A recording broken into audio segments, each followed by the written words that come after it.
Watching your Roomba move in endless circles instead of cleaning normally cannot be good, especially when it keeps missing areas or refuses to travel in straight lines.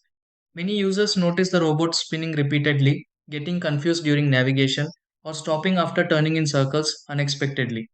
Sometimes the Roomba starts cleaning normally and suddenly begins rotating without moving correctly. In many situations, a Roomba spinning in circles issue can happen because of dirty sensors, wheel interruptions, navigation confusion, or temporary movement glitches. Before restarting cleaning cycles repeatedly or pressing random controls, these are the steps you can try to fix this and get your Roomba moving properly again.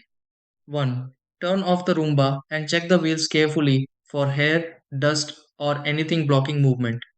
2. Clean the navigation sensors and bumper area because dirt buildup may interrupt normal direction tracking.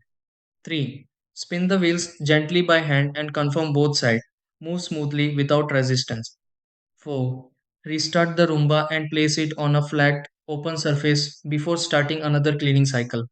5. Run a short cleaning test and confirm whether the Roomba stops spinning in circles afterward.